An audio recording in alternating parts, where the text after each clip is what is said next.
let's just sew whatever. Hey everybody, welcome back to my channel. In today's video, we are going to be making the Catalina crossbody bag from Oro Rosa Patterns. Crossbody Sling. So this can be worn a multitude of ways, which is pretty cool. It can be worn as a hip bag, a sling bag, or a crossbody. It's a super simple, sleek design. Sewing it got a little bit tricky with the amount of interfacing I used and the vinyl being so thick. So if you have a more forgiving vinyl, that would be way better for this. But yeah, in the video, I show you guys how I quilt this, how to attach everything. I really didn't make any changes to the pattern because it's pretty awesome the way it is, so enjoy. So I started just by going down the cut list, starting with the gusset and the zipper panel, and then moved on to the D-ring connectors, marking out my centers, and then the main panels. You need 2 of those.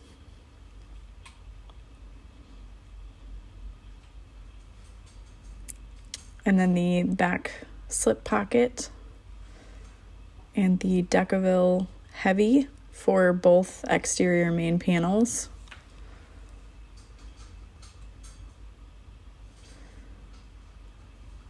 I am using 1 layer of fleece for the quilted side. And then I cut out the interior slip pocket backing pieces and then started on the lining, the card slots, zipper pocket pieces, and then the side panels. I always find it helpful to use a piece of tape on the cut list and marking it off as I go.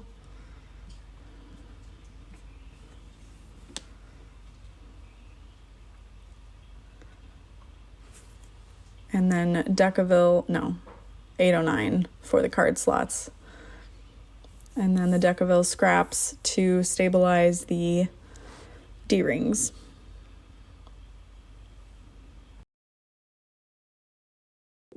Okay, let's focus on fusing before we get into sewing. I have my gusset pieces. So this is the bottom part of the gusset, and then my zipper panel pieces, as well as my Decaville light. If you don't have access to Decaville light, or if you're making this pattern for the first time, you could absolutely use something like SewFuse Plus, or I think they have like PixieFuse Plus, stuff like that. So just a non-woven, thicker stabilizer. I definitely wouldn't recommend using like the Decaville heavy or anything like that for this part of the bag. So all I've done is give everything like a really gentle press, not enough to fuse it, but just enough to iron out any wrinkles in my stabilizer so that I can set everything perfectly in place. You want it all about 1/2 inch from the edges. And I'll go ahead and press that down for about 10 seconds. Get it nice and fused, and then I would just leave these to sit for a few seconds. Are all of our D-ring connectors. This is totally optional, but great if you have Decaville light scraps. And you're just going to measure 1/2 inch from all the edges along the top. So what this is gonna do is just kind of help reinforce at that D-ring, especially if you're working with a thinner vinyl. And if you're worried about your Decaville light not sticking, you can just warm it up a little bit on top of your heat press and then lay it in place. And as you can see, I'm just using up literal scraps. Just the littlest, tiniest pieces. I don't tend to throw away Decaville light because it's so expensive. Okay, so those are all laid in place. I'll just apply some pressure for a few seconds. I have my heat press set to about 149 degrees Celsius. And those are set. You always want to make sure when you're heat pressing with vinyl that the exterior of the vinyl is facing down away from the heat plate, and never press longer than 10 seconds unless you know your vinyl can handle that. Okay, and then the next piece I'm going to interface is the card slots. I am actually using 809 for the card slots. 809 is my absolute favorite for card slots. I love it so much. Again, I'm giving it a really gentle press just to iron out any wrinkles, and then I'm centering this from the edges of that piece. And then I'm gonna give that 809 probably about 16 to 20 seconds because 809 is very tricky to fuse. Okay, and then for the main panel, I have already stabilized one of my exterior pieces with the Decaville Heavy.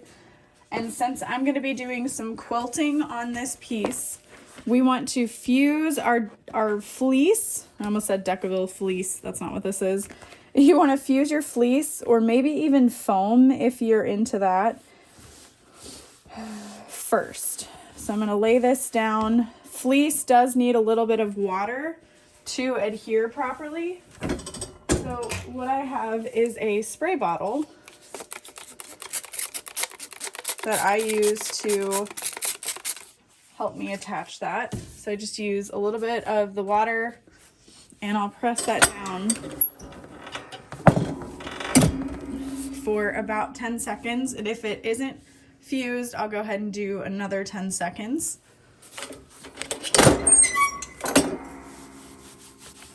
But that is fused. Well, not quite. So I'll just kind of turn it to get the pressure plate in a different direction and add some more water.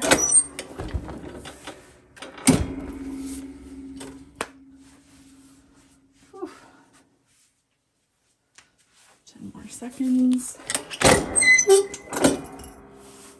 All right, now I've got it nice and fused, and you can see it did not affect the exterior vinyl, but I'm going to let it cool off a little bit before I apply the Decaville Heavy. So to help me apply the Decaville Heavy, I'm going to warm it up, just pressing it to the top of the plate, and I can feel with my fingers when it starts to get a little tacky, and then I can lay that in place, making sure it's somewhat centered. Looks good. You may have to adjust the pressure of your plate because I can't squeeze that all the way down. But Decaville Heavy doesn't take a lot to fuse. And we're going to be quilting this, so it's not like the Decaville Heavy is going to shift. But you can feel there's a little bit of puffiness to it. So when you quilt it, it's going to have like this really nice effect. And now we are on to the card slots. So we're just going to use the guides and the instructions given in the pattern. So you're going to measure this section, this section, this section, and then these are going to repeat 4 times each, I believe. And like I said, I'm not going to share those measurements.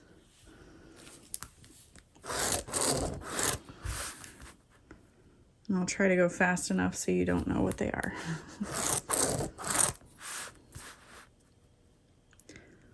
But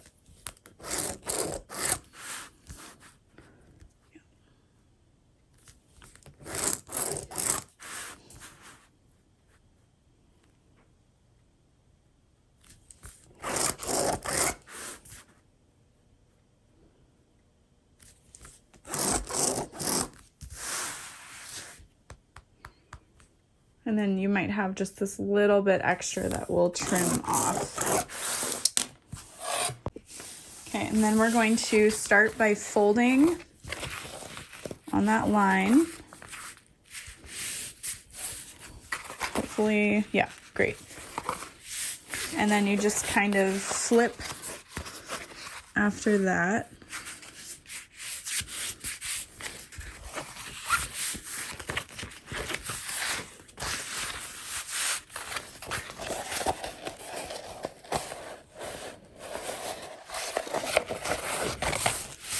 can see we'll start making those card slots. So you just want to fold in opposite directions. So you can see here, there's where we started, fold it down, other direction, other direction.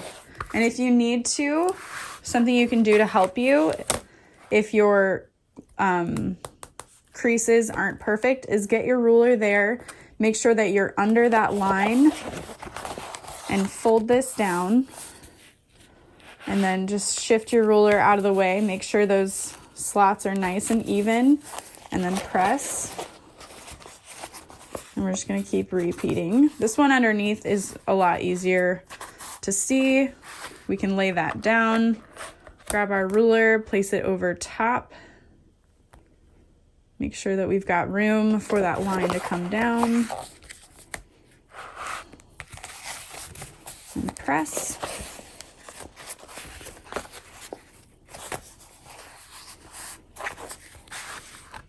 Lift this up. Nope. Press.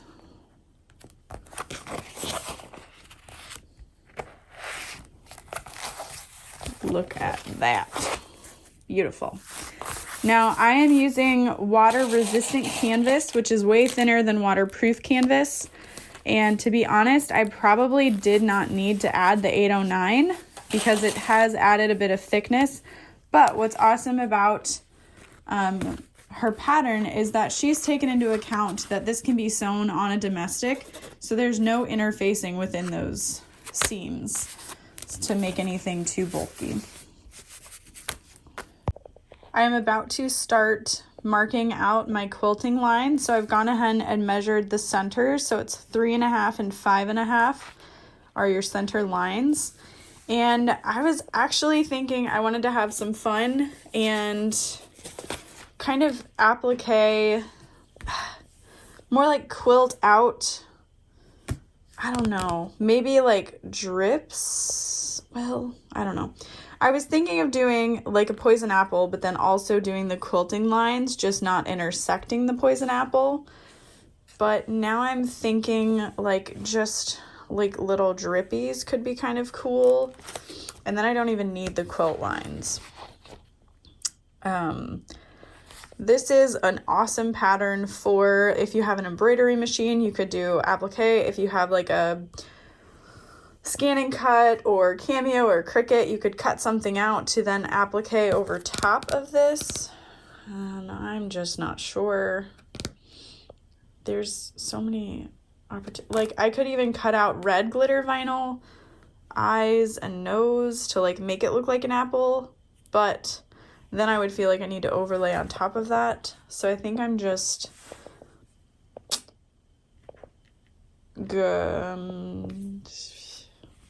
I don't know. I think I'm going to snip my centers and then I'm going to applique drips. I'm just going to freehand quilt some drippy marks.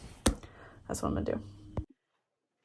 We're going to start off by using up all of our hardware, getting it out of the way so that we can, you know, just have a clear conscience knowing we're using all of our hardware, I guess. So I'm going to start with our strap connectors.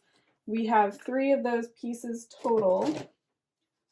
And I was thinking about it, and if you didn't have a lot of vinyl or you didn't have a lot of time, you could probably omit this piece here, this like double-sided strap connector more or less that goes on the gusset, because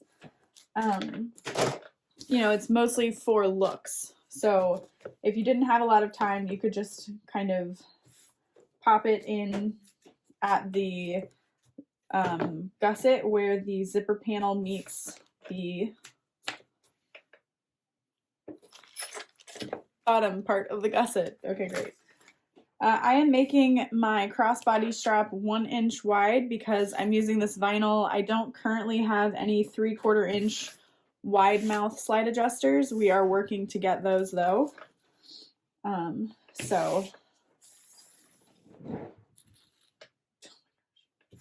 we have a fresh bag of cat food upstairs, so the cats are trying to get into it. It's hilarious. This double-sided tape I'm using is from geekyhardware.com, and I didn't realize that this one is really easy to rip, whereas the one from Wawak is not. Wawak. I remember Alex telling me how to do it, how to say it, but now I can't remember. So I am just folding the long raw edges into the center for my crossbody strap. Oh man. I love this vinyl. This is a new one that I will be carrying on my website. We have so much of it coming, so hopefully it won't sell out too quickly. But it has a microfiber backing that is like, it feels like a leather, but it's not, of course, and it's so soft and easy to work with. It is a glitter vinyl, so it still has a bit of that like tackiness on the exterior, but nowhere near regular glitter vinyl. So I'm really excited to get this and see what you all think about it.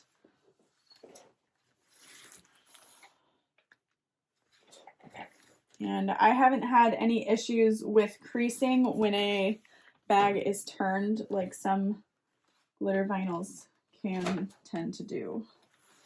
Hello, Ben. Okay, so I've got that folded in half, so I'm just going to set my stitch length to 5. I'm going to fold those sides into each other and top stitch along the folded edge.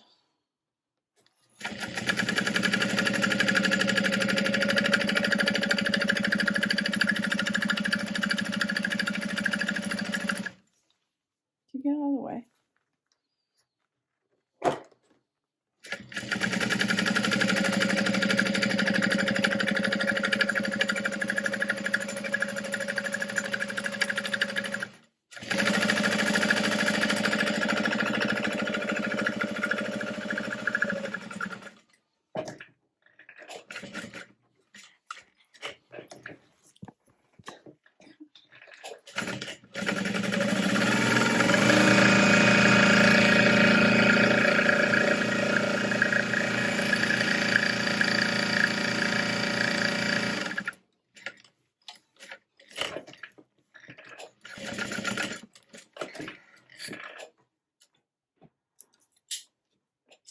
And then I'm going to grab my slide adjuster and just wrap it along the center loop. And then you can add a rivet here if you want to, or I like to just do 2 parallel lines of stitching to hold that in place. Ben, stop.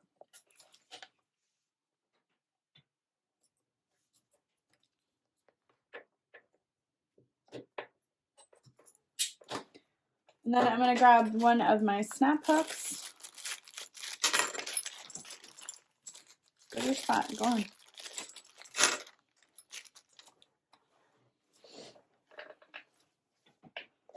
And slide that through the end without the slide adjuster.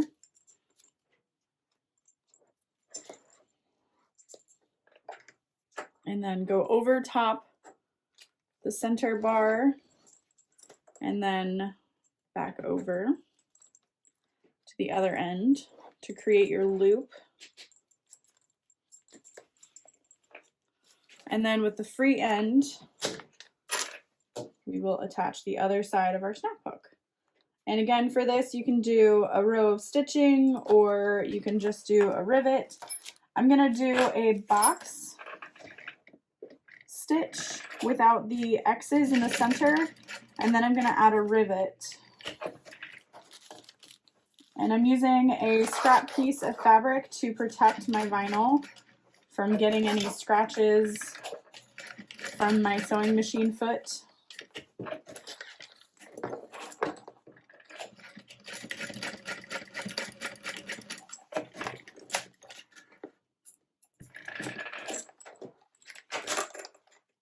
And I'll just pull my threads to the back and snip away. And there's our crossbody strap finished for the bag.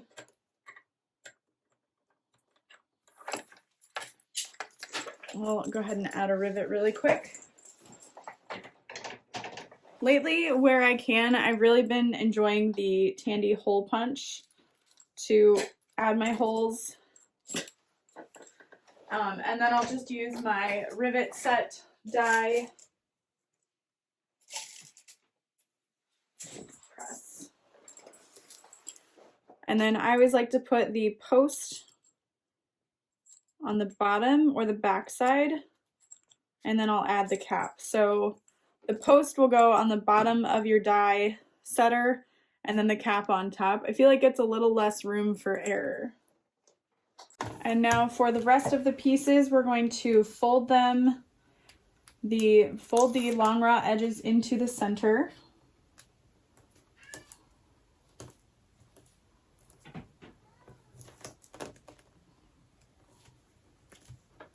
And you're gonna sew down at 1/4 inch seam allowance. And then when we sew them into place, we're gonna use 1/8 inch seam allowance. So it's that classic Oro Rosa pattern lines of stitching. Come on. I don't know if it's the vinyl that's not taking the double-sided tape well, or if it's just a different double-sided tape that I'm used to. There we go.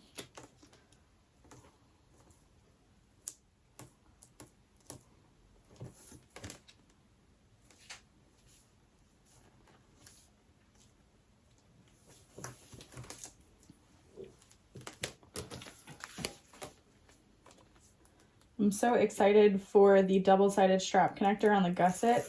I feel like that's going to add a lot of body to the strap connector, to the gusset, and this is like on the Luna retro bag, and I didn't get a chance to make that one, so I'm excited to try this connector.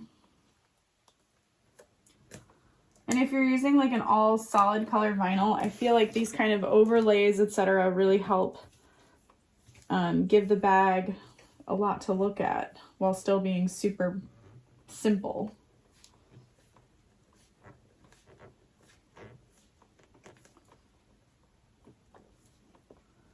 Okay, I've got all that folded over, and I'm just going to follow the edge of my sewing machine foot.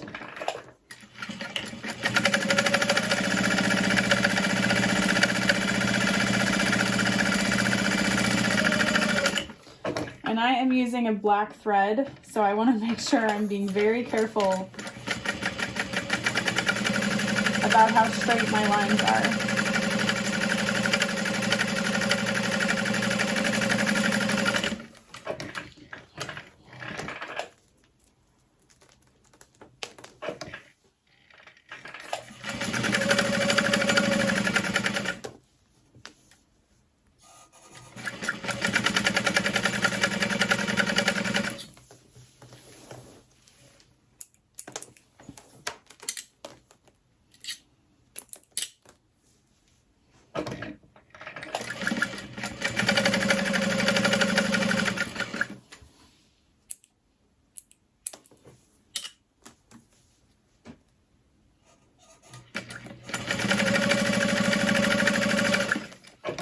For a second, I wasn't sure if I started filming or not, which is very like me. All right, so for these pieces, we're going to attach the D-ring, make sure it's where your stabilizer is located.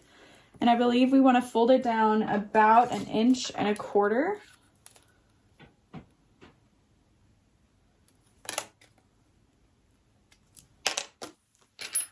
Again, make sure you've got your stabilizer, fold that down about 1.25 inches.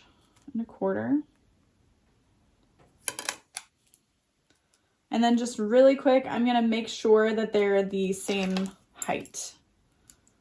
And if not, either trim it up or refold. And then I'm gonna grab some double-sided tape.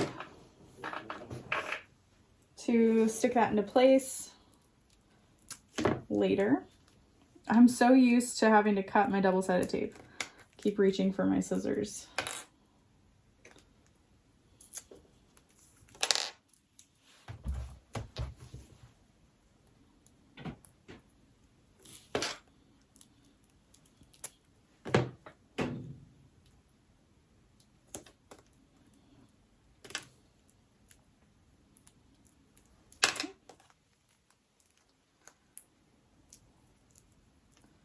I'll just set these aside for now,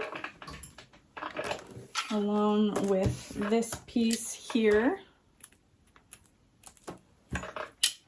And what I'm gonna do is just grab a little piece of double-sided tape to put under that strap connector, which I honestly should have done on the other side as well.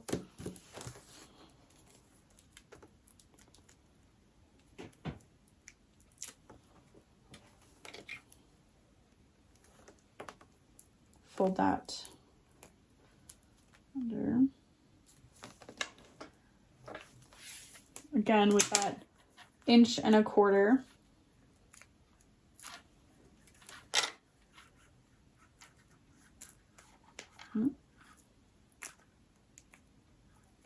Come on. There we go. Now I've successfully just removed it. Okay, perfect. And then I'll add a piece of double-sided tape along here as well. If your machine doesn't like double-sided tape very much, you could use 1/8 inch wide double-sided tape instead of this 1/2 inch wide. And then you'd be sure to not sew through it.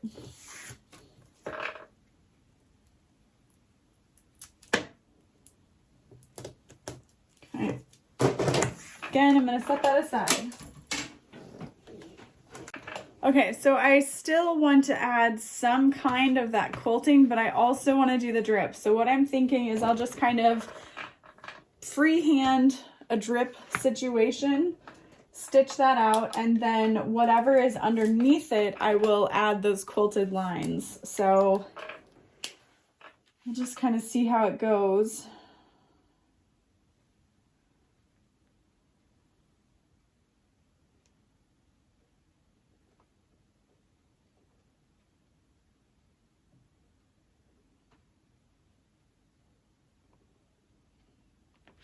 Okay. Gonna need a lot of light so that I can see those silver marks. I got my stitch length down to a 4 so that I can easily maneuver around all of that. Back stitch and the seam allowance.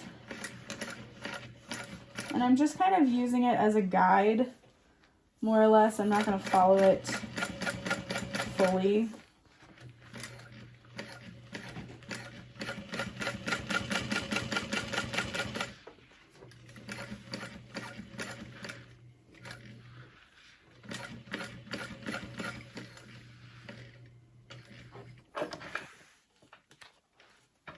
Like I can't even see this. All right, I'm gonna go way down.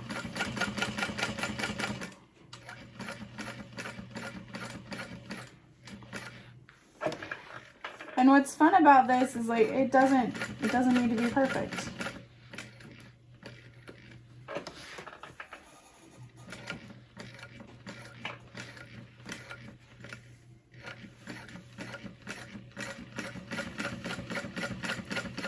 Go all the way up and come back down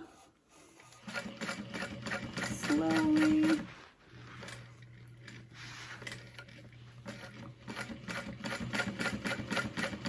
And I'm just trying to make it not super uniform, I guess. I don't want all these drips to look similar. You could also, if you watch Nicole Neal's of Sonar, you could do her like fun juxtaposition of lines as quilting instead of doing a really serious look. But within the pattern, she has the Art Deco design, which is so pretty. I was tempted to do that one, but I went rogue instead.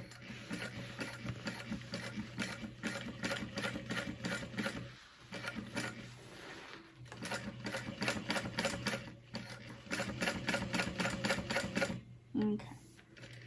I feel like I'm getting too close to the seam allowance now, so I'm just going to trail that off.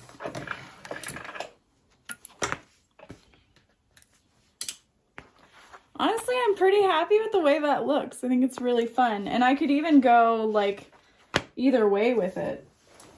I used the silver marking pen that I carry on my website, but it's a Tandy leather refill. And in the pattern, Alexis says she uses a baby wipe and some sewing machine oil to fully remove it. And I have plenty of baby wipes in this house, but they're all upstairs, so I'm just using my sleeve and that oil, and it really does come right off of this vinyl. So definitely test it before you start marking, but that worked really well. And now I'm going to just make those quilting lines. I'm not even super worried about the direction I'm going. I'm just going to kind of eyeball it and make the lines an inch apart from each other.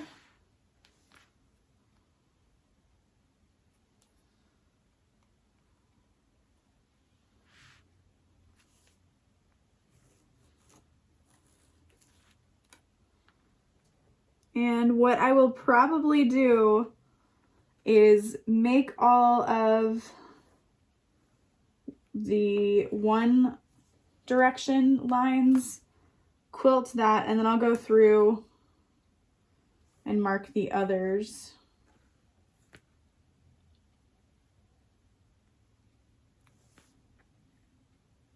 I think this is gonna look really cool.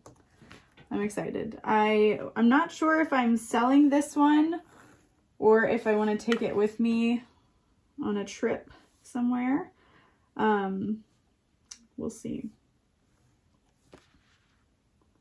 And honestly, you don't even have to do the cross section of lines. If you just wanted to quilt the one direction, you totally could. So I'll go ahead and time lapse through this.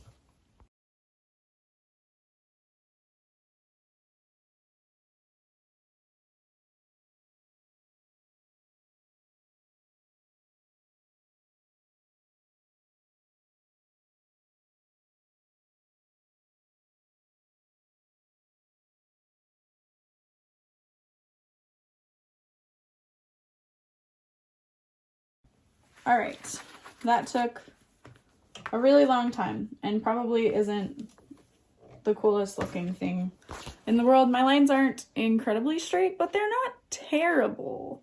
So what's awesome about the way it's stabilized is it's just enough to give it a little bit of a 3D effect without being too puffy. But I think if you wanted more puff, you'd probably want to add some foam instead of the fleece, but the fleece is giving it a lot of structure too, so it's hard to say how it should go. But normally if you're quilting something, the fabric is going to shrink, but because of that Decaville heavy, it kind of can't shrink. So yeah, I am loving this. I definitely think the Art Deco one looks super cool too. I need to add a label to this, but I'm not 100% sure if I want to do a woven label, like one of the Heartwood and Hide tags, or if I want to do a metal nameplate.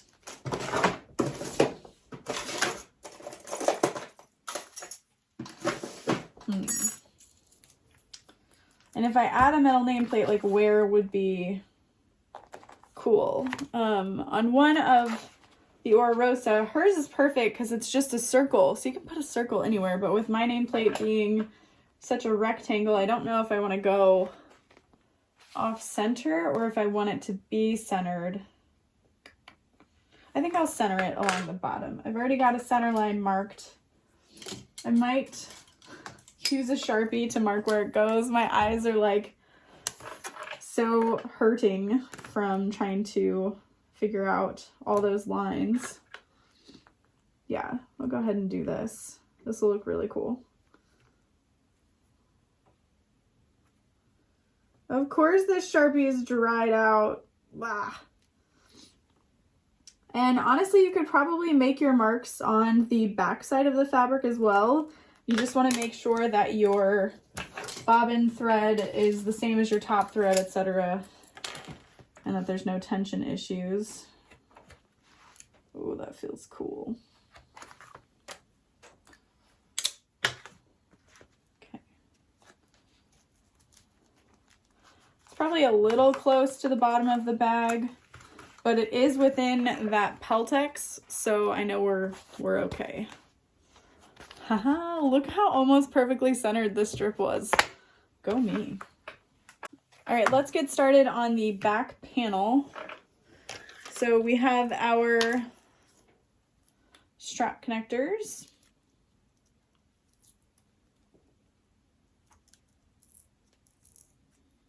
I just need to get the tape off. Hello. Come on.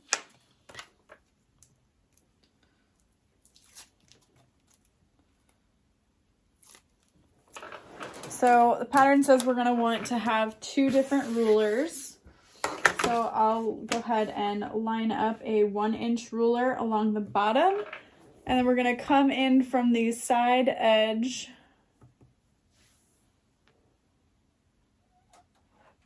Oh, Ben, okay. So 1 1/4 in from the short side.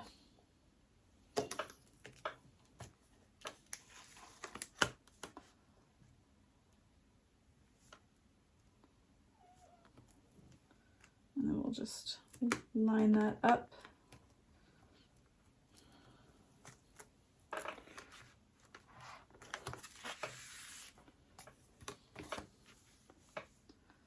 So 1 1/4 in.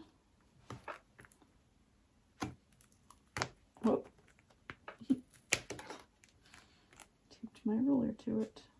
And 1 inch from the bottom.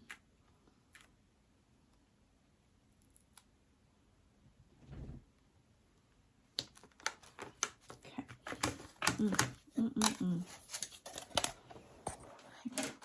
Back up. Put you away. And then we're going to sew those into place. And we're top stitching 1/8 of an inch from the folded edge to create that fun top stitch.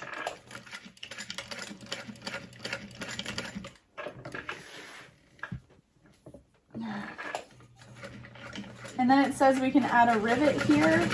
I'm not going to worry about it. I think my stitching is pretty secure, and we do add a rivet to this back panel, which I think is really fun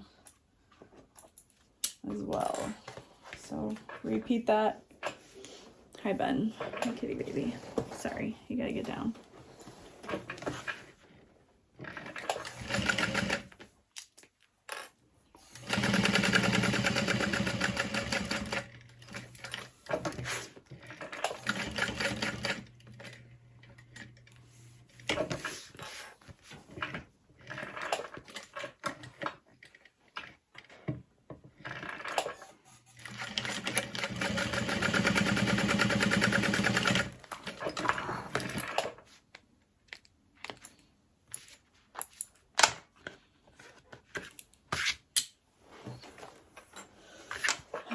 Those are in place. And now we have our exterior pocket and the exterior pocket lining. So we're going to put those right sides together.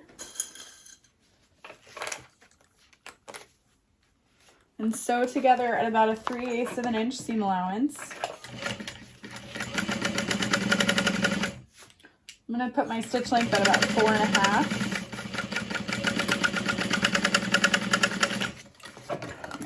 Big of a seam allowance, but that's okay. And then we're going to open this up and top stitch either side at 1/8 of an inch.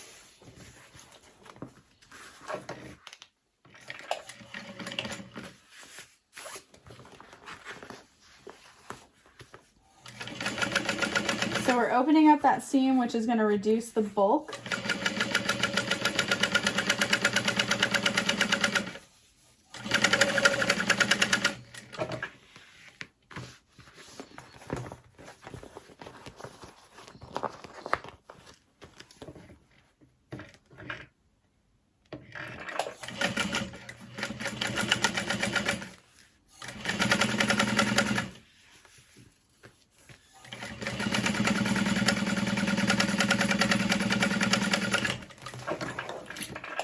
Okay.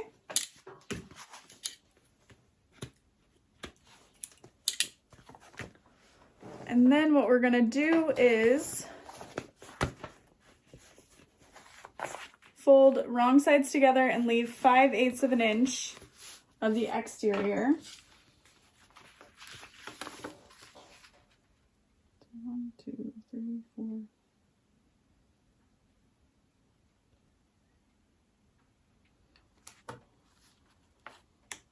All right, cool. So I kind of eyeballed it. I'm going to clip that down. And then we will top stitch along that edge.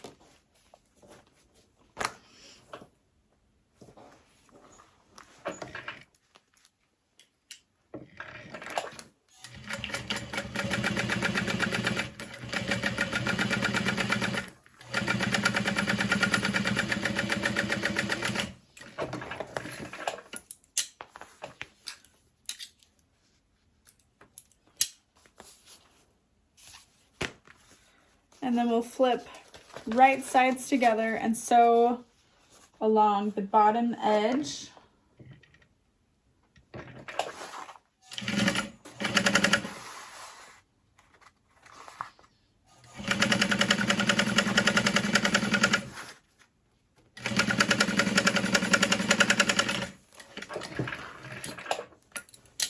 And then we'll turn this through.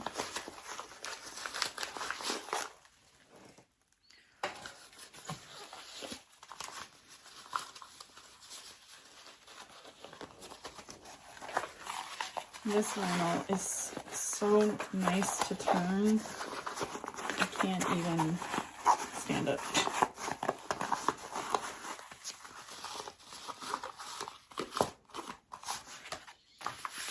Okay. And then this should kind of relax nice and straight.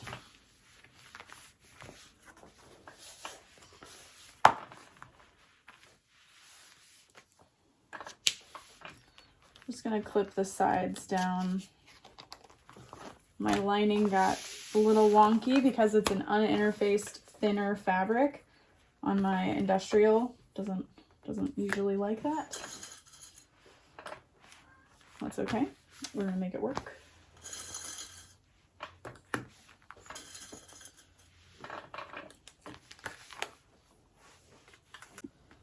And we are going to lay this piece 1/2 inch from the bottom edge.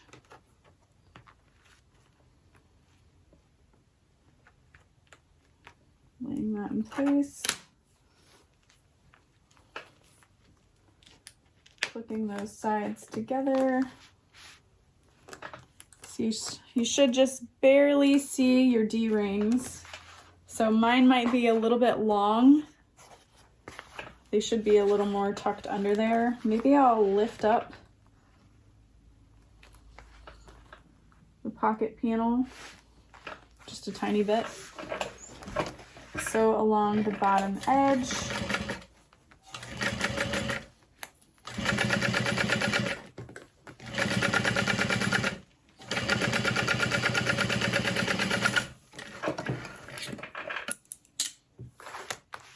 And the side. Oh, I knew it was almost time for that.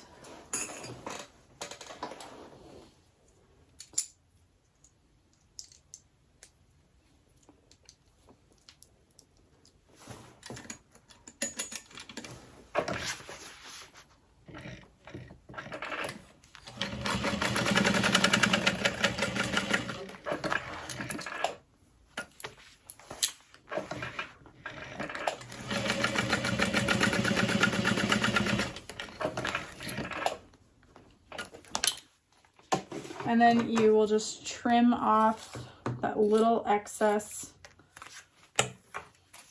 corner.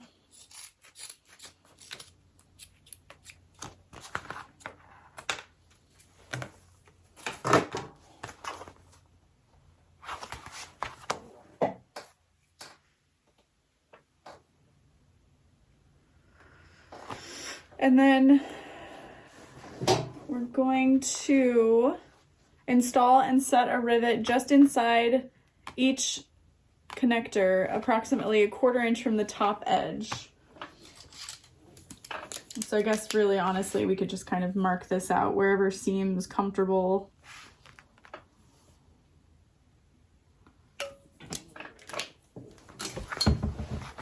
Hopefully you can see right there and right there. So it just kind of creates a nicer slip pocket, one that doesn't fly open so much. So I'll go ahead and punch those holes and set those rivets.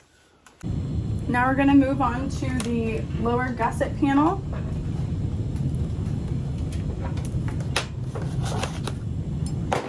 So we'll need our long strap connector, a ruler, and of course the lower gusset panel. So we're going to measure 1.5 inches up from the bottom.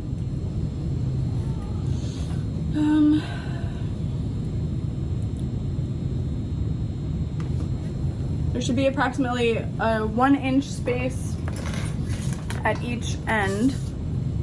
Move this out of the way since it's dead. So I'll go ahead and lay my ruler 1 inch away there. And then peel off the rest of the tape.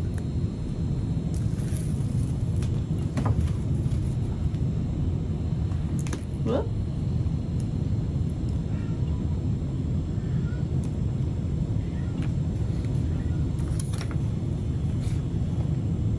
Okay, we've got 1 inch from that end, and then make sure you measure 1.5 inches up and lay that into place. And then we will sew all of that down.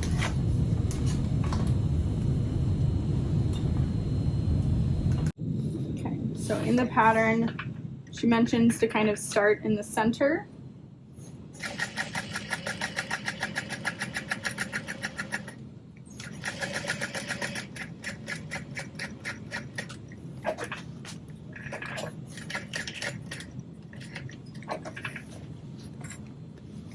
Pivot.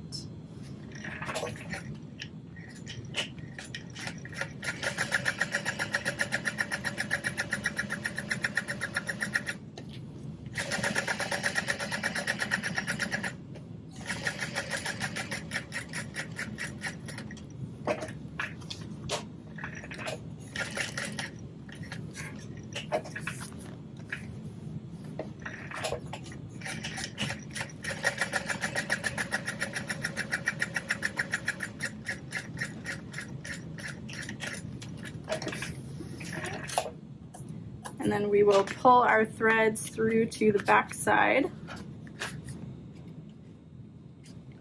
and secure them.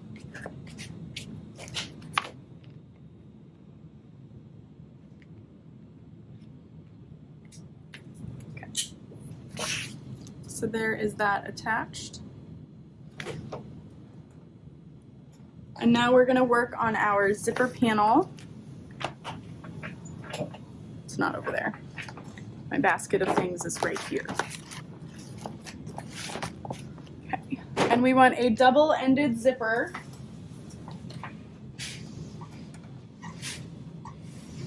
So I am ironing my zipper tape. I always like to make sure it's nice and ironed. I'm only going to add my zipper pulls at this time to my double zipper because for the inner zippered pocket, we're gonna have to like remove our zipper pull, etc., etc. It's kind of a whole thing. So I'm not gonna worry about that right now. Also, I just recently sent in my sketch for my own kind of zipper jig. I'm so excited. It's gonna be insanely expensive to have them manufactured, and I don't care. I just need everything to be rainbow, and I know a lot of you are with me on that. So it is what it is. All right, I'm going to use 1/8 inch wide double-sided tape for my zipper panel. I've also just recently eaten, I don't know, like 10 vanilla Oreos and 2 shots of espresso. So hopefully I don't have a heart attack. But if I'm jittery, you'll know why. Okay.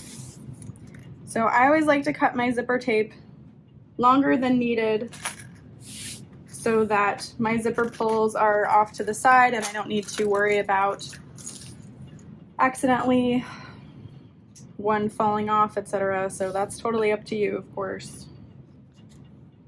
I'm gonna grab my double-sided tape to then place my lining.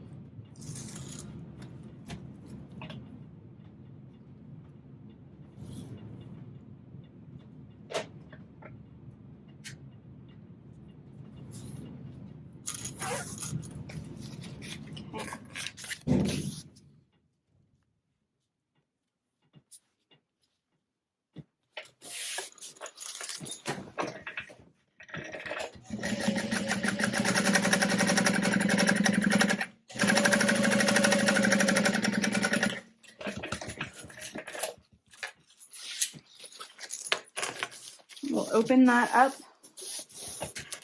and top stitch.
And then make sure you pull your zipper pulls into the center. All right, we're going to put our exteriors touching right sides together. So there's my zipper panel face up. And then we'll grab our lining zipper panel.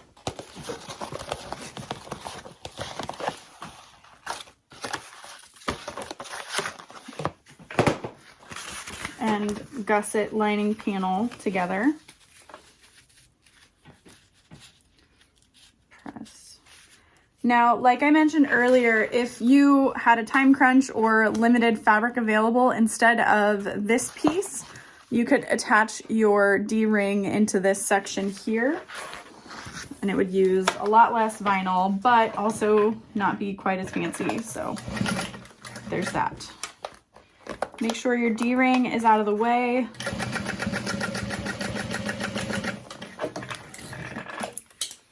And then I'll go ahead and trim little bit more of that zipper tape out of the way. And then we'll just repeat D-ring out of the way, exteriors touching. My zipper panel is a little bit wider than my gusset, so I want to make sure I'm taking care to still center it out, even though it's a little bit wider. But I will trim all of that to match in the end, so it's not too big of an issue. So there's all of our pieces together. Linings are touching, exteriors are touching, and nothing is twisted. Thank you, bobbin. I'm actually doing a bit of a bobbin dump on this bag. I'm going to use this emerald green with my black thread because they're not that far off. No one's going to see it. And I don't want to wind another black bobbin, so I'm just going to deal with it. And then got a little bit of extra tape. It's good. And then instead of top stitching through my lining, I'm going to only top stitch through my exterior just in case my lining is a little bit off.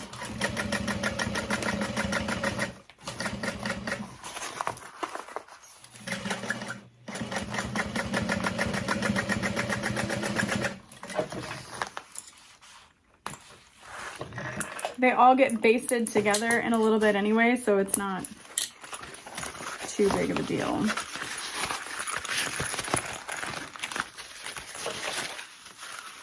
Oh yeah, this feels so nice. So I'm gonna fold this in half. Kind of lay the lining piece in place. I like to clip so nothing shifts.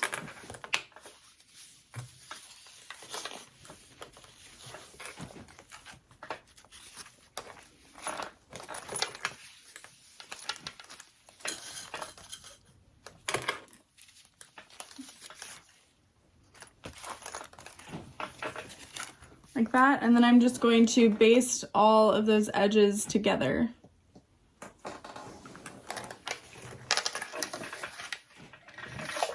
I'm gonna use a stitch length of like 6.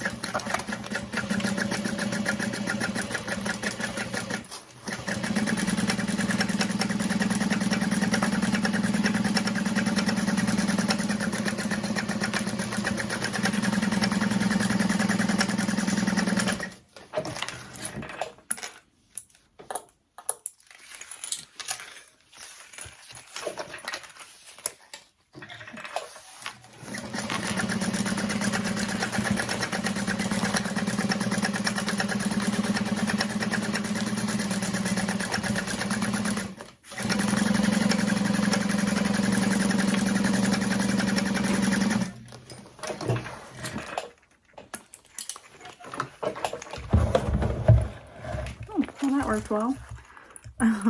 Then I'm just going to trim any excess thread, any excess lining or exterior fabric showing over one edge or the other. And right here where my zipper gusset was just a little bit wider, I can trim that down.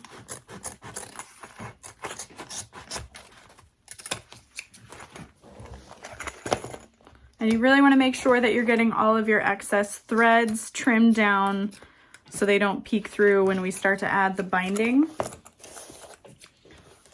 Look how cute it is. And see, top stitching the inside doesn't really matter.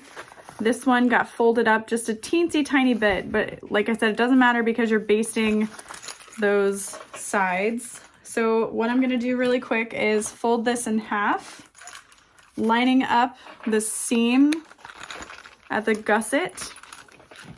And I'm just gonna make a tiny little snip, or you could make a mark if you'd prefer, for our center.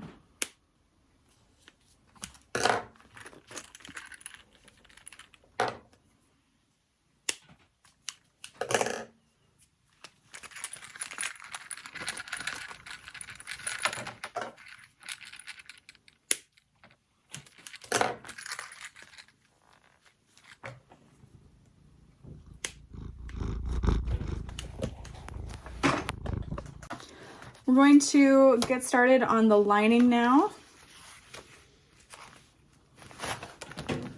So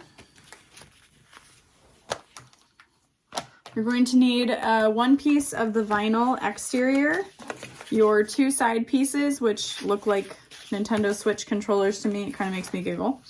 And our two pocket exteriors. The longer one is number 2, the smaller one is number 1, and our pocket lining.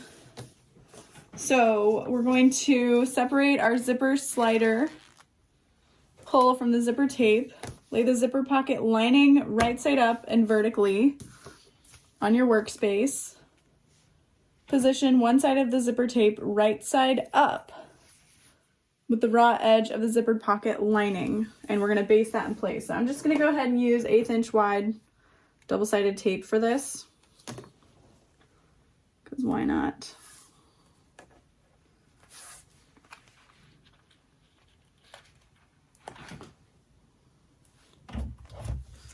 I think it's kind of fun that this bag doesn't have any traditional like zippered pocket, you know? Kind of fun. And one of the main reasons I'm not sewing this in place is my fabrics are kind of thin, so on my machine it would just kind of bunch up. So I don't want that.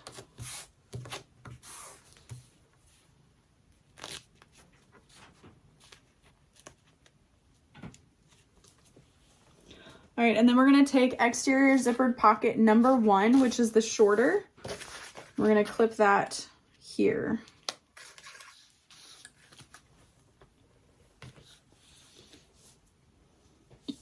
We're going to sew that together.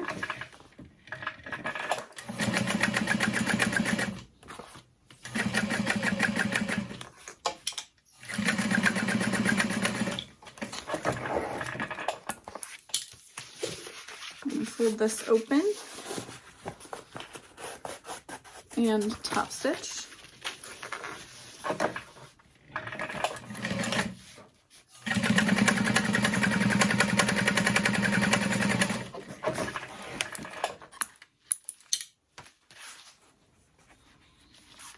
I'm so not used to doing this like without a zipper pull attached. And next we're going to repeat adding our zipper teeth right side up. And if you're not sure which way that is, usually you can see less of the teeth on the wrong side and more of the teeth on the right side.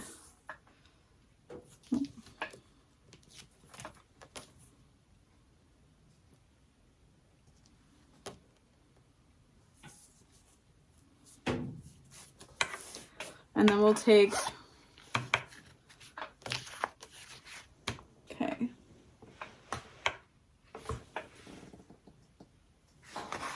Yeah, zippered pocket piece number 2. And then when we open it, yeah. Okay. So this is that back side. You can't see your zipper teeth here. We're gonna lay this down.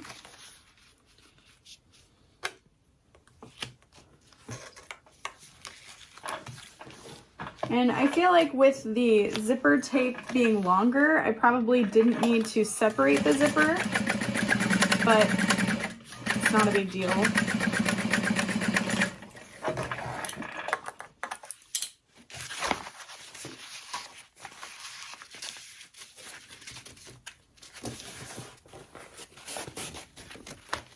So I've got both of my exterior pieces.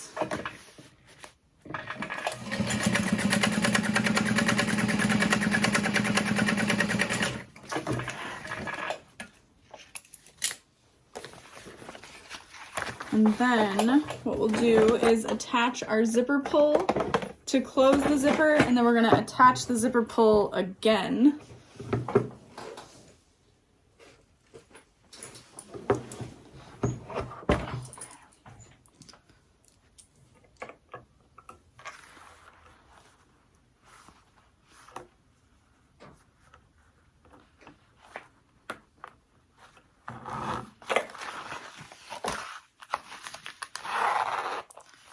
Well, I guess I don't have to attach it again. I can just, well, no, I guess I need to. No, I don't think I do. I think it's fine. And then what we're gonna do is fold the zippered pocket linings right side together so that the zipper teeth meet.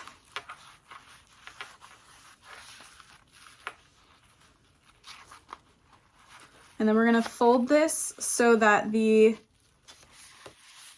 bottom edges meet. Yeah, the long raw edges at the bottom come to each other.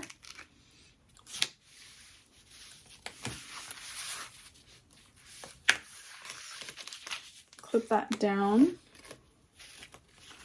which gives us this super cute little top edge.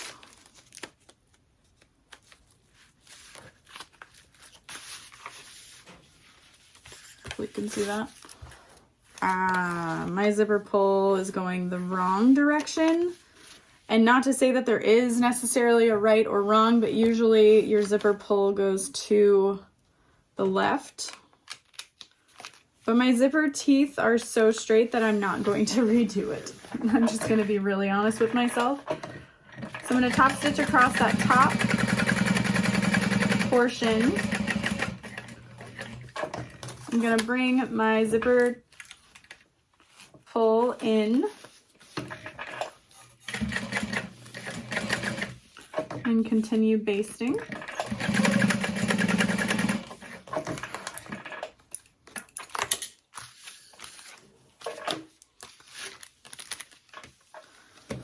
And then we're gonna lay this on top of our accent fabric. And if you wanted to, you do not need to use the exterior fabric for this, but it's giving the lining a lot more stabilization and thickness. So I think if you wanted to use cotton, you could probably just use 2 layers of woven interfacing and that would help. But we're gonna baste this down into place.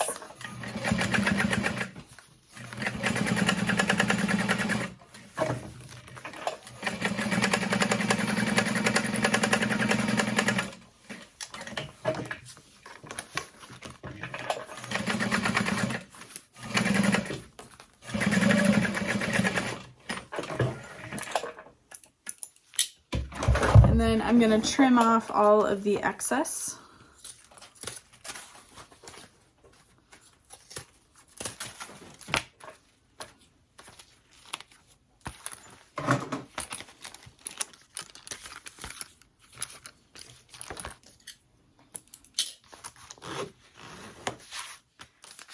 And then we'll add those side pieces back.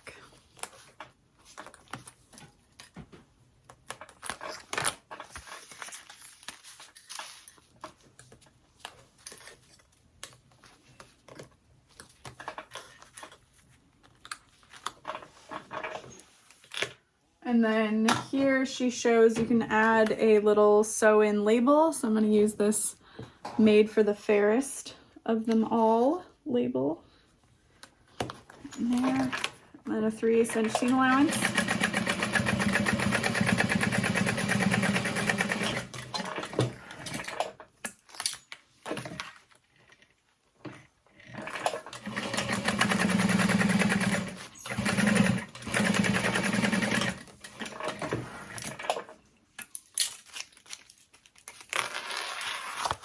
And then we'll top stitch that down.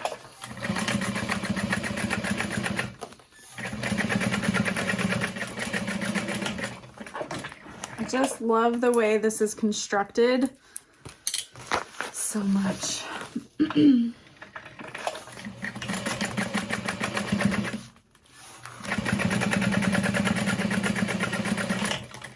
Because what it's essentially doing is, I mean, one, making a really interesting lining, but also it's keeping all of the bulk out of your seam allowances for adding your binding and top stitching. But look how freaking cute that is. You could even use this for the exterior of the bag if you wanted, you know? It'd be so cute.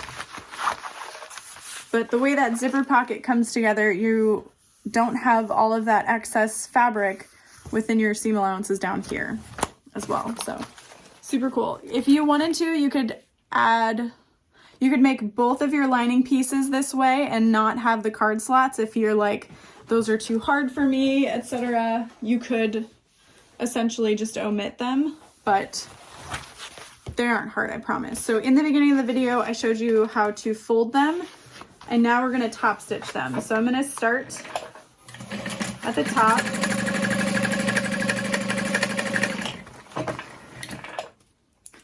And then you want to unfold it by that one. And if need be, you can clip all of those seams. Then we'll just fold back that one.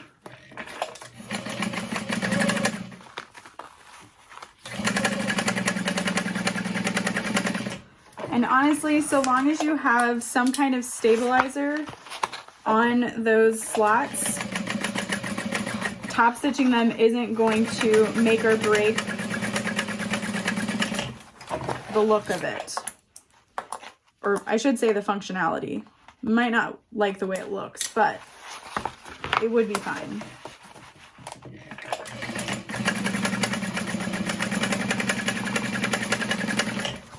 Like if you forget or don't want to, or are just too intimidated by it,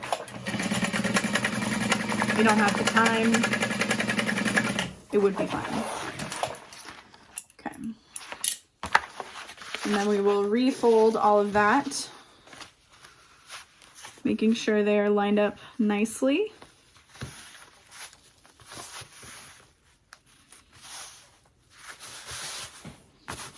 That is so fun looking.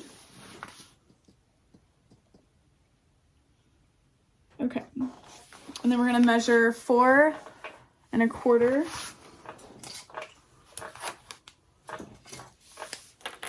in from the outer edge.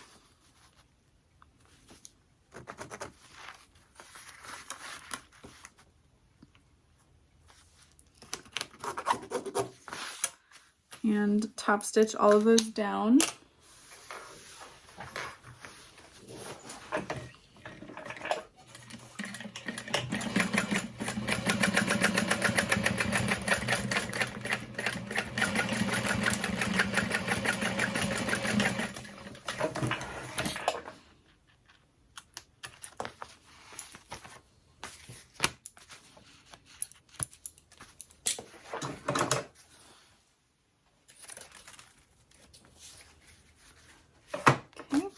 And then I'm gonna run over to the cutting table really quick and trim this so that's 5 1/4 inches tall.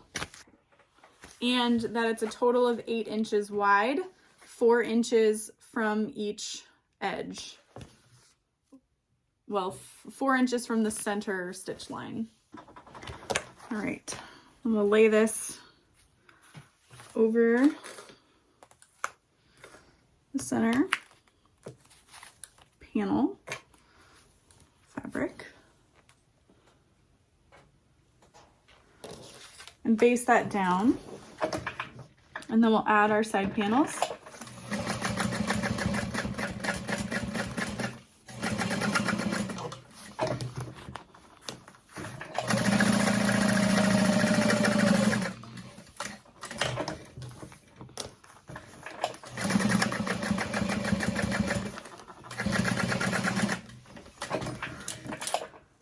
And the way the lining fabric is interfaced for those card slots, there is no bulk within that seam other than your fabric, of course.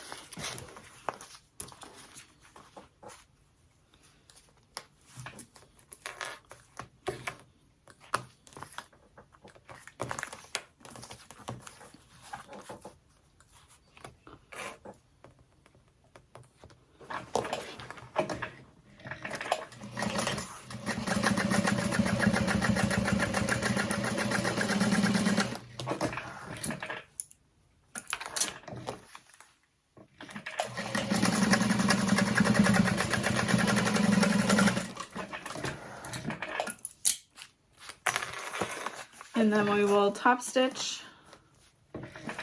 that seam open.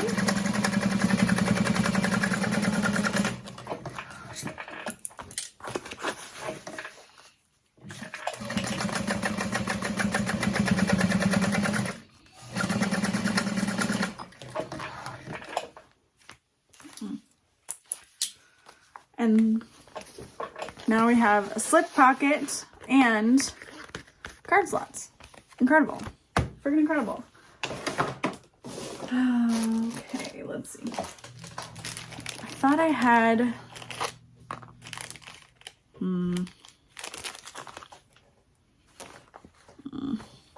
just a little bit too big.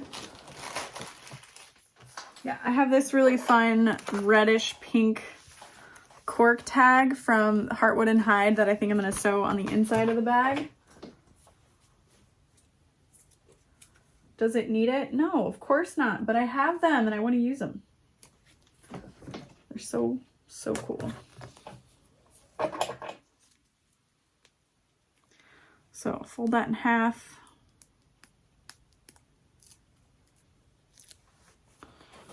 Line that up with the center. And you want to make sure it's within like seam allowance, etc. Oh, there's that tape. Top stitch that down. Stitch length set to 4.5 just because I feel like it's easier to control.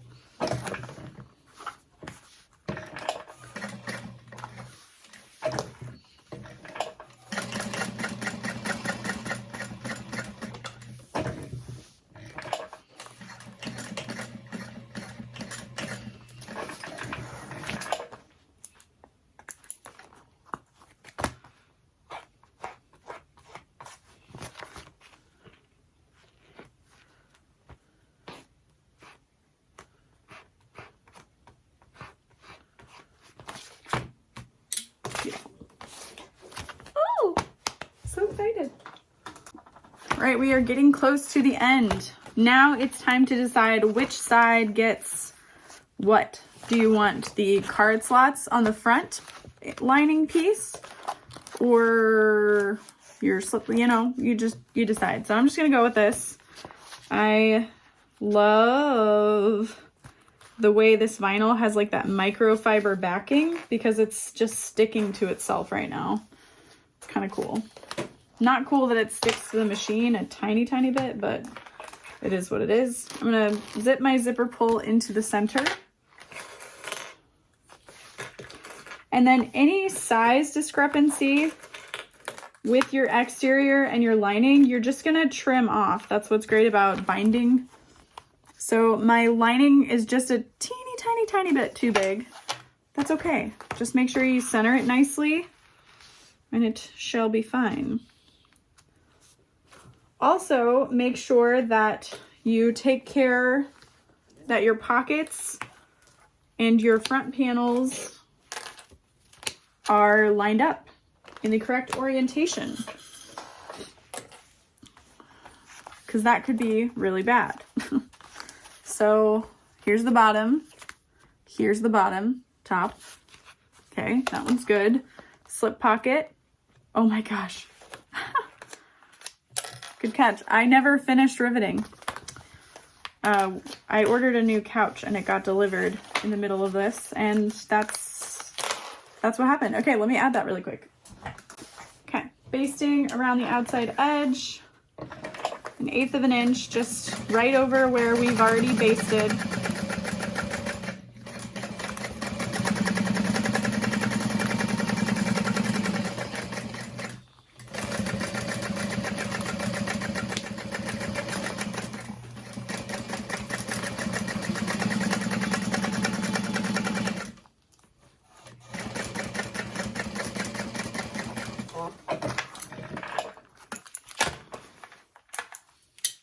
Again, pocket, good to go.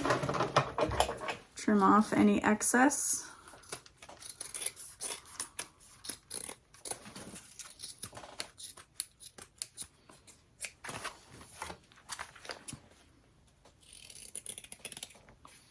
I could definitely see templates being necessary for this. Well, templates are never like necessary, but I could see them being very helpful for this bag, especially getting this curve exactly right. So I hope Mary Beth made it, makes us some templates. All of us, not like me and Ben. I would happily buy some. Alrighty.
Oh my gosh, just the feeling of this, like it's so rigid and sturdy, but it also feels like a manageable thickness. I'm so excited.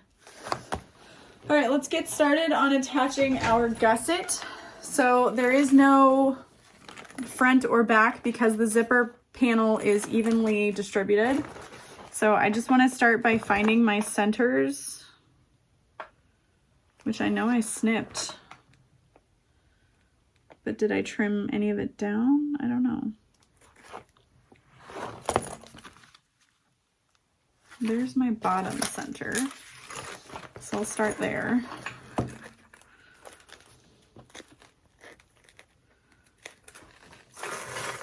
These aren't gonna help me. And Alexis includes in a pattern that she likes to clip and also staple.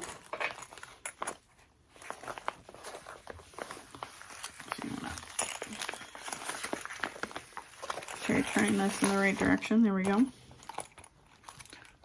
Where is that snip? There it is. I found it. Yeah, there it is.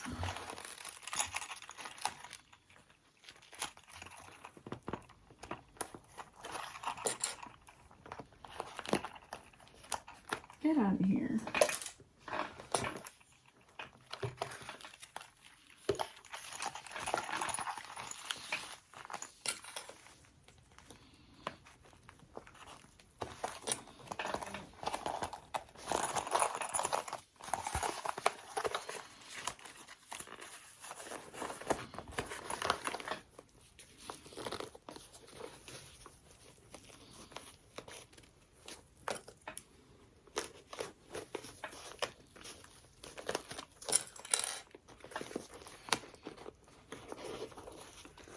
And then we'll just pinch those curves together. Grabbing more clips as we go.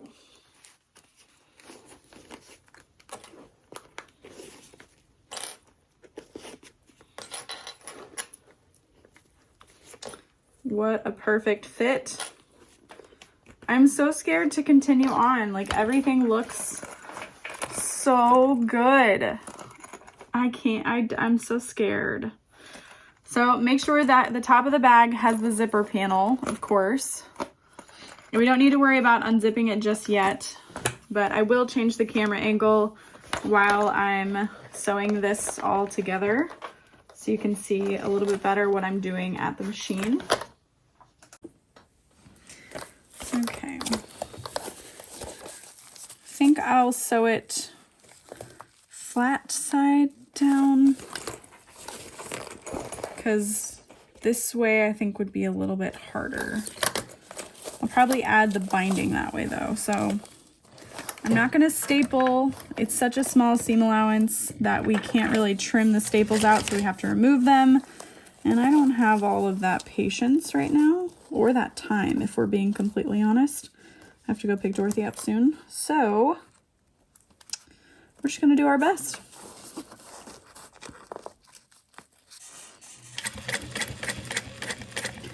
I do not have my lining pieces interfaced, but my exterior is definitely thick enough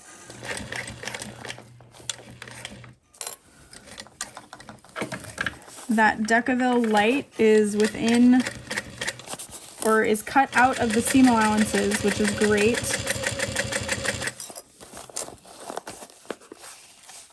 It kind of helps give us a nice guide.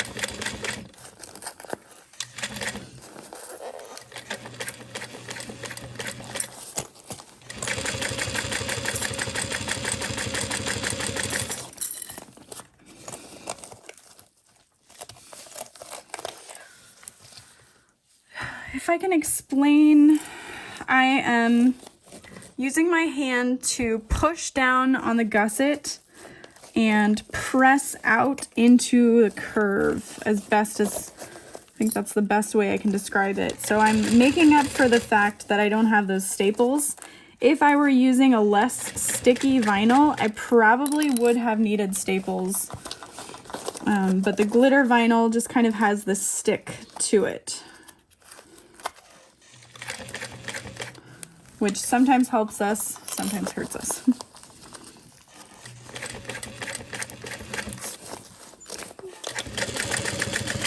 We'll finish that up.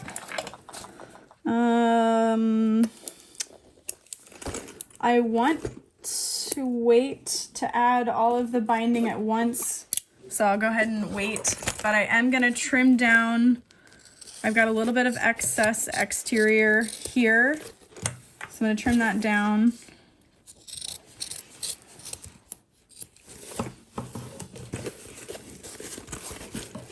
And then up here.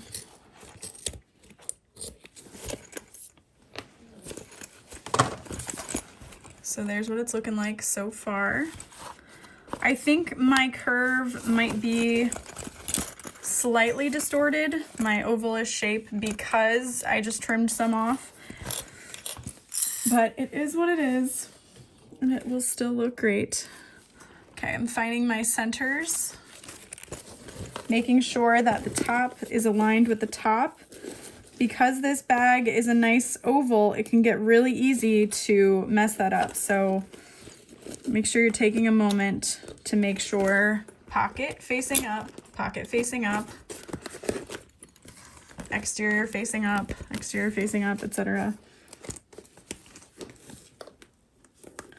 So I'm lining up my centers, and then I'm clipping with the top with my clips facing up along the gusset here. And if I were to add my binding, the reason I'm not, normally I do, if you're watching this and you're like, wait, normally you add your binding, it's going to make those edges so thick and unforgiving right now that I don't want that. Because if I add my binding here, sorry, it's really blurry. If I add my binding here, it's gonna make this like a nice spine, which is great for when the bag is done, but not great right now because I need it to still be flexible. So hopefully that helps explain that a little bit. Okay, so I'm pinching along the seams. I will go ahead and unzip this now. So you can see I'm just taking my thumb along the zipper pull. Birthing this doesn't seem like it's going to be too difficult, but keep in mind it is a lot of sturdy materials. The glitter vinyl is going to be thicker than probably the vinyl she used, which I believe is from Emmeline, the Moira vinyl. Moira? I'm not sure.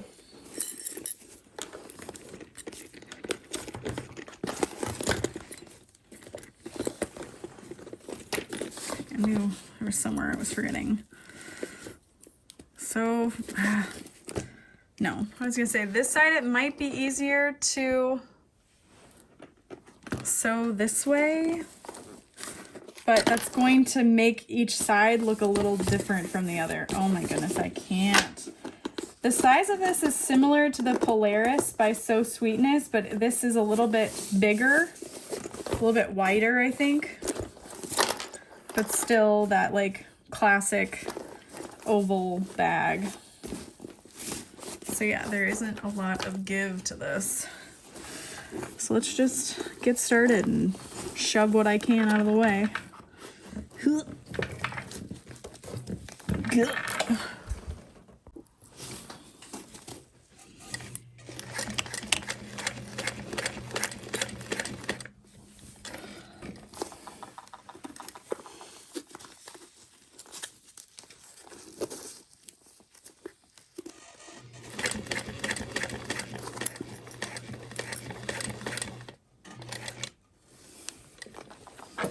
I know a lot of people might be asking, like, why aren't you using your cylinder arm machine for this?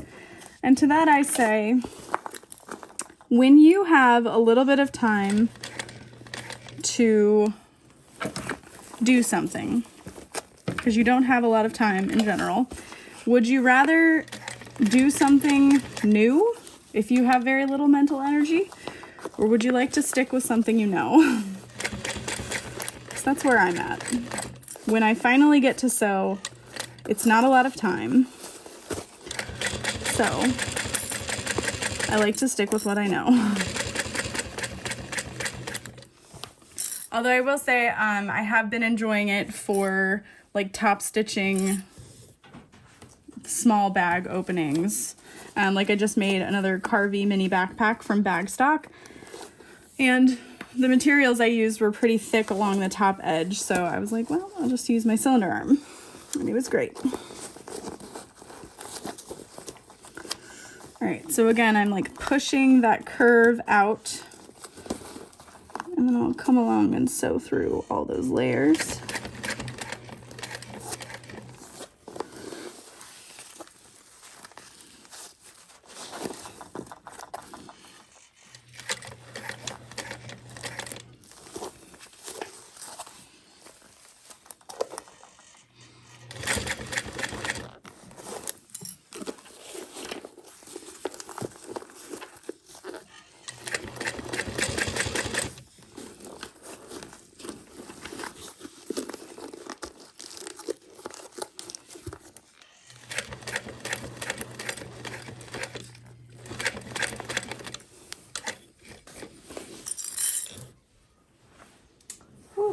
This is an arm workout.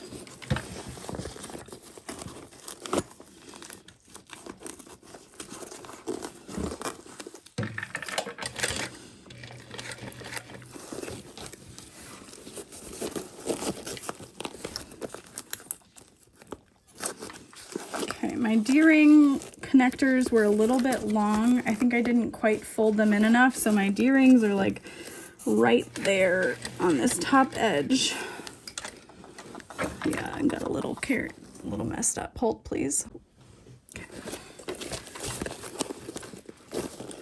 And I can use the clips to make sure my fabric is pressed evenly. Whew. We're so close.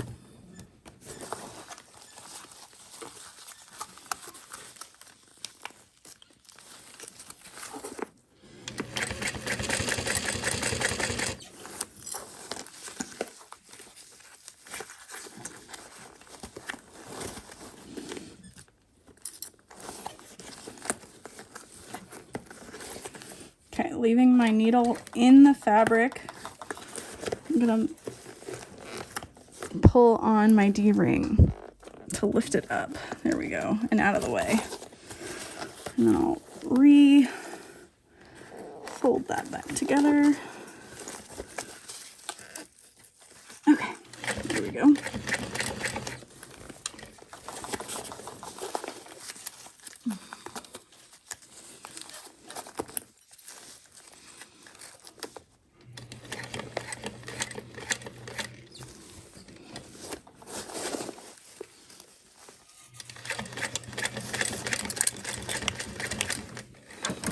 We did it.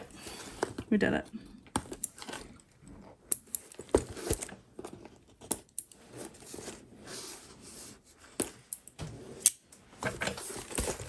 And then I'm going to trim off my excess lining.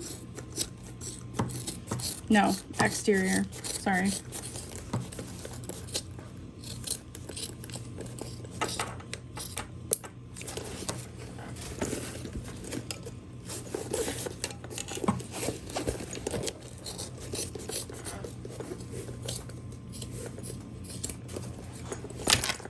And then any excess threads are kind of loose.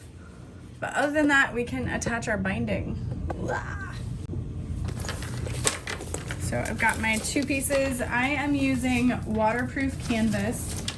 You could absolutely use pre-made double fold bias tape, but waterproof canvas, not the water resistant canvas. As you can see, the water resistant can fray.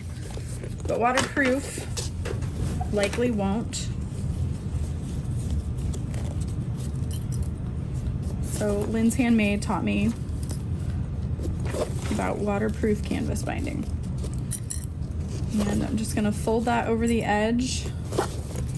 I thought this gray would be a nice contrast, but in reality, it's the only thing I had cut with 2 pieces. So there's that. Pinching that along the edge. Honestly, I wanted red, but I didn't have any pre-cuts. So I was like, well, too bad.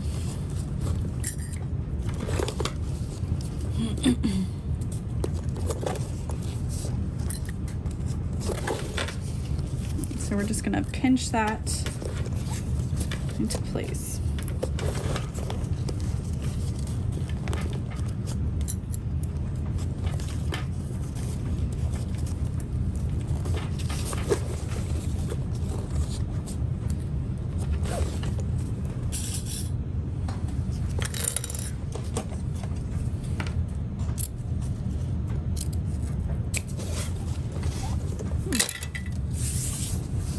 Darn, it's not enough. Okay.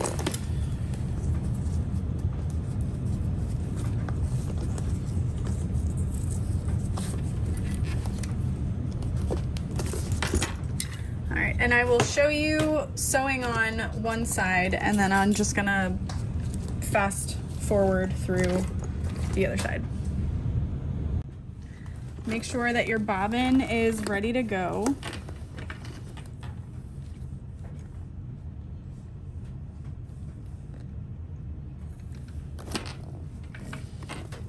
Press this down and under everything.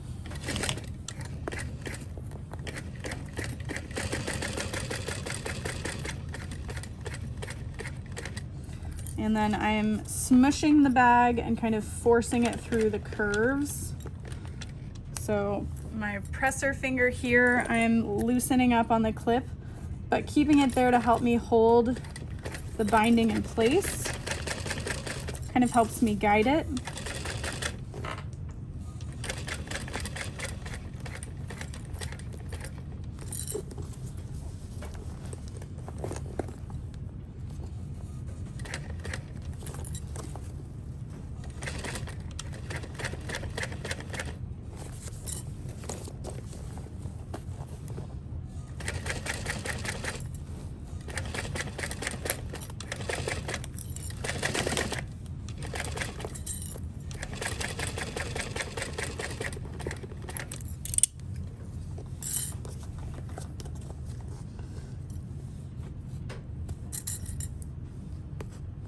So like in the corners, I'm re-clipping because things are a little bit shifty. And I'm just slowly pulling away the clips so that they help me keep everything together.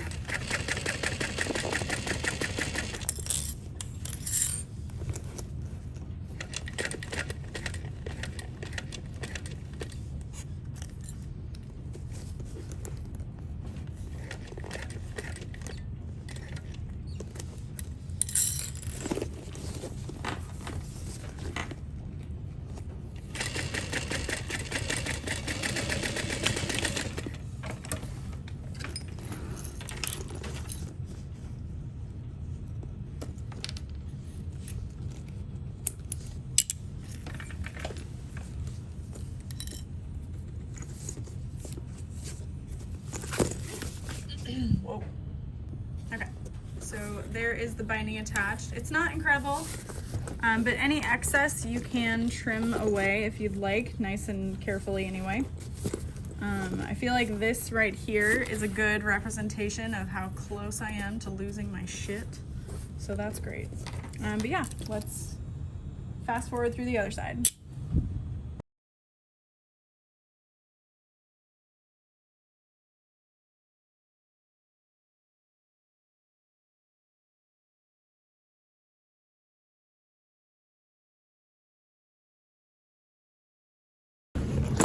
Let's turn it out.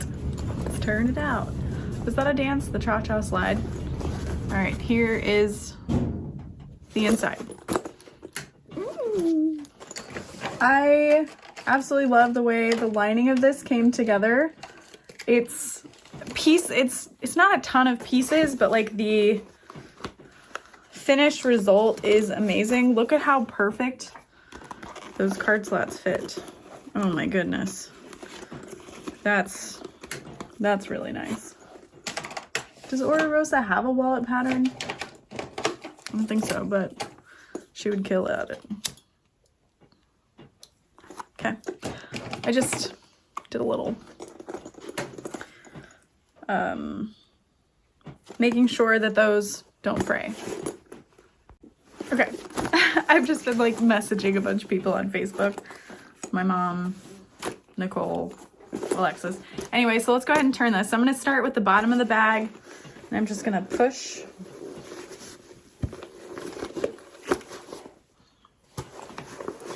without breaking a nail.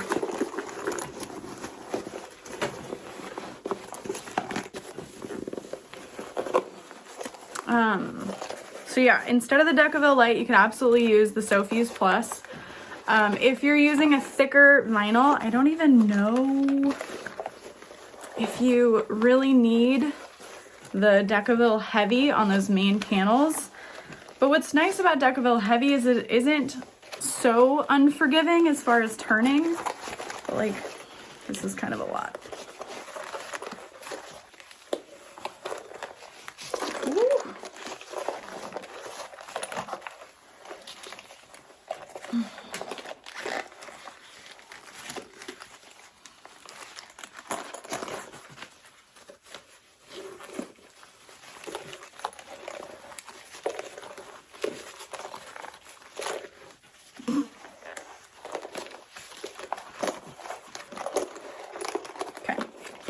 One final push. I'm using my fist along that seam. There we go.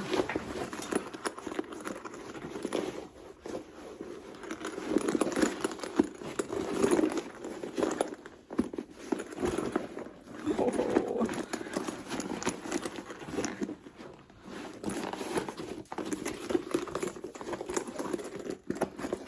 So cute. Give each corner a nice press. I've got one little spare thread I'm gonna snip. All right, so here is the finished bag. It is so freaking gorgeous. Oh, that's just a thread nest, a little thread nest. Not a big deal. I am obsessed with this bag. Seriously, I love this back pocket. It is a nice, tight feeling pocket. These you can't really get into, so I wouldn't say you would need to like close it off by top stitching or adding any more rivets. It's pretty secure, although still a large enough slip pocket. I was like, let me try my phone in it. No, my phone's right in front of me. So let's see the crossbody strap with it.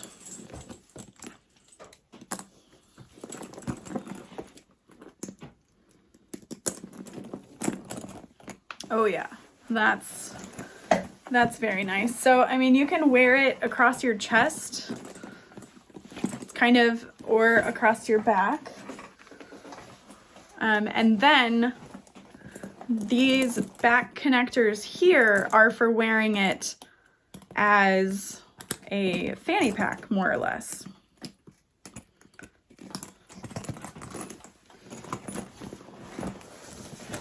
So that it sits a little nicer against your body. So this is so freaking cute. I love it. And you can add a tassel here, or even a wristlet strap. I don't know that you'd really want to carry it as a wristlet because it's kind of big, but it could still work. And then again, this can be a crossbody on those connectors as well and just be a little bit more accessible. What else was I gonna say? Oh, you could even honestly make it like a little baguette bag too. I think that could be really cute.